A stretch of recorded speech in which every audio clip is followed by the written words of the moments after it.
How's wandering away? Said James. Oh, no, said Thomas. Now she won't make it to the fair. Don't worry, Thomas, said James. I'm bringing hay to the fair, so I'll just pick up the car and bring her with me. Thank you, James, said Thomas. You are a very good friend. I will stay with Bertie until help arrives. James found the car and rushed off to the fair. The car then won first prize as best car in the country. Thomas and Bertie soon arrived and joined the happy crowd. Harold needs help. Harold got up early every morning to begin his busy day of work. But on this day, something did not feel quite right. Harold could not make his propeller turn the way it should. I think there is something wrong with my propeller, Harold told Sir Topham Hatt. I know just what to do, said Sir Topham Hatt. I'll have Thomas take you to the repair shop by the seaside. Harold was lifted onto a flatbed car, and then the car was connected to Thomas. Soon they reached the seaside. Sir Topham Hatt was waiting for Harold at the repair shop as Thomas pulled up in front. I'm sorry I couldn't work today, said Harold. Don't worry, said Sir Topham Hatt. Everyone gets sick or injured every once in a while. When your propeller is fixed, you'll be good as new. Thomas versus Percy. Thomas and Percy had no work to do one day, so Sir Topham Hatt told them they could do whatever they wanted. Percy, let's have a race today, said Thomas. That sounds like fun, said Percy. Where do you want to race to? How about the seaside, said Thomas. That sounds great, said Percy. Let's get going. Thomas and Percy took off on separate tracks. They chugged as fast as they could toward the seaside. Percy zoomed out in front as they raced up hills, through valleys and past chain crossings. Thomas soon caught up to Percy and took the lead. But suddenly Thomas saw a car walk onto the tracks up ahead. Thomas slowed down and stopped. Percy rolled past Thomas on the other tracks. I'm going to win the race, yelled Percy. Thomas wanted to win, but he knew he did the right thing. Safety comes first, Thomas told Percy. Maybe next time I'll win. James's new paint. Thomas pulled into the train yard and smelled fresh paint nearby. What are the painters working on? Thomas asked Henry, who was on the next track. I heard James is getting a new coat of paint today, said Henry. He's going to look brand new. Thomas frowned and went to look for James. Thomas thought he should get a new coat of paint too. The train yard was full of engines and boxcars, and everyone was very busy. Thomas finally found James outside one of the sheds. Hello, James, said Thomas. That new red paint sure looks good on you. I wish I was getting painted too. Sir Topham Hatt was standing close by and heard what Thomas said to James. You shouldn't be upset, Thomas, said Sir Topham Hatt. James has not been painted in a long time.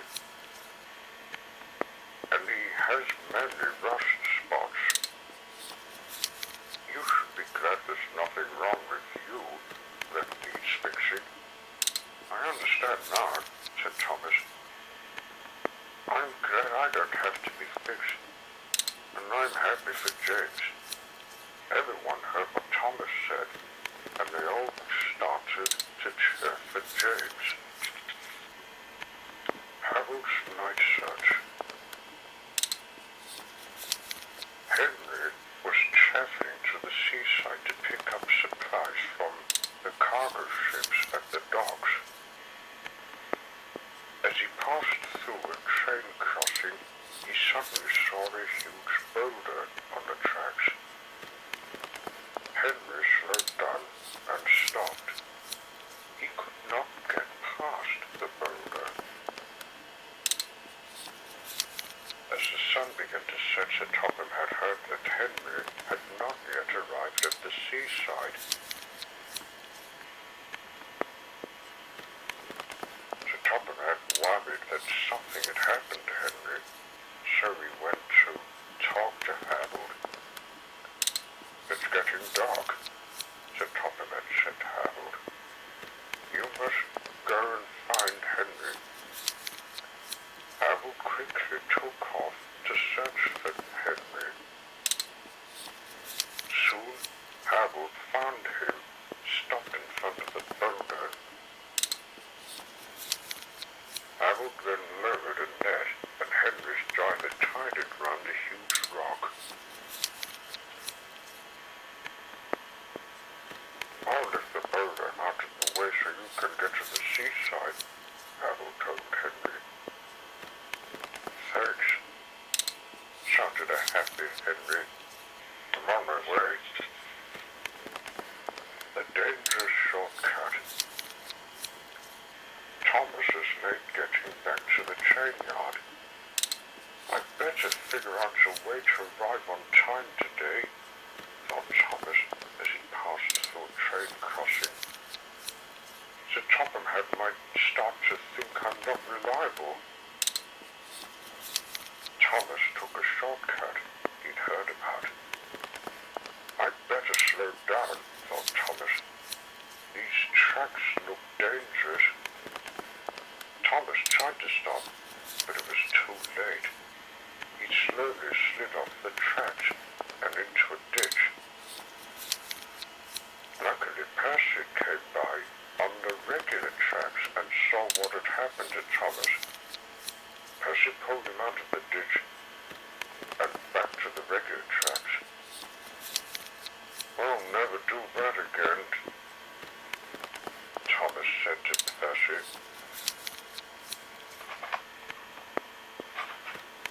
Now I know I shouldn't travel on any old tracks.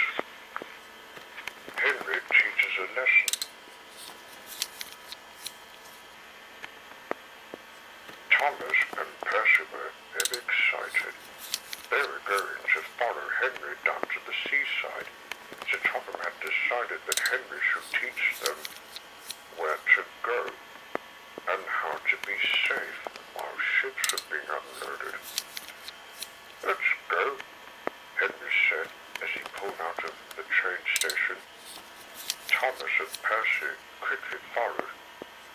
Soon they passed the last crossing and arrived at the seaside. I'll show you where to go to pick up cargo, said Henry. You may have more experience than we do, Thomas said to Henry, but Percy and I know what to do. Henry slowly chugged off to a safe area.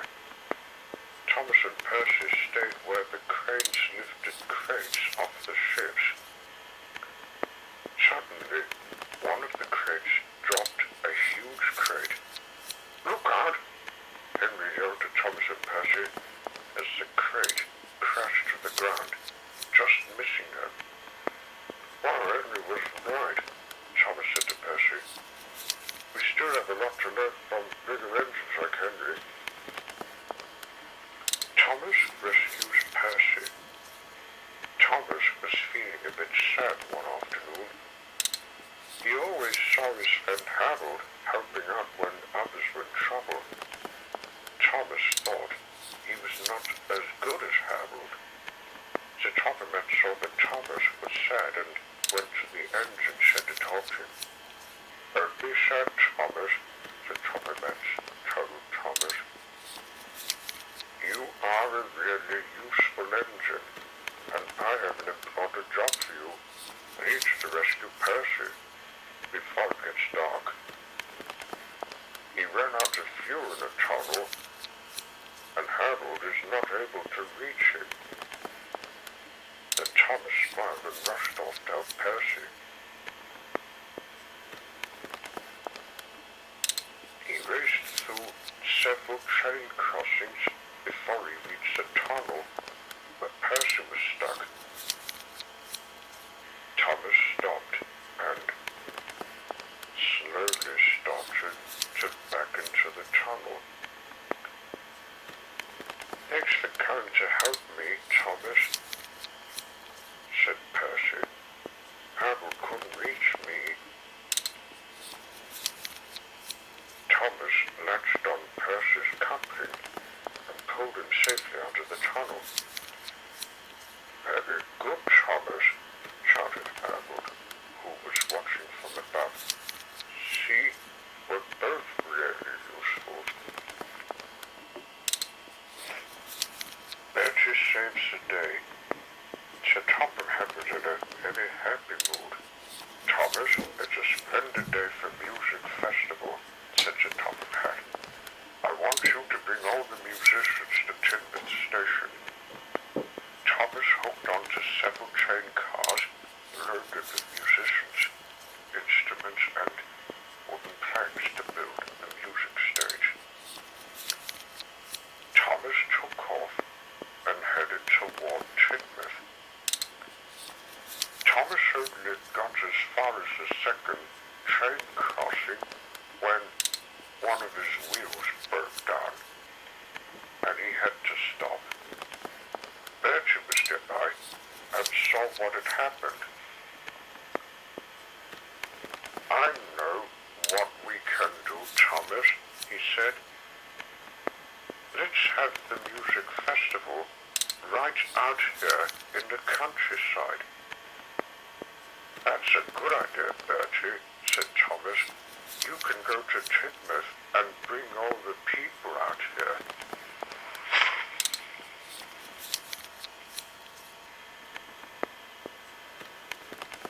Bertie raced off toward Tidmouth as the workers set up the music festival. Soon Bertie had brought all the people out to the country. The music festival was underway. Bertie had saved the day.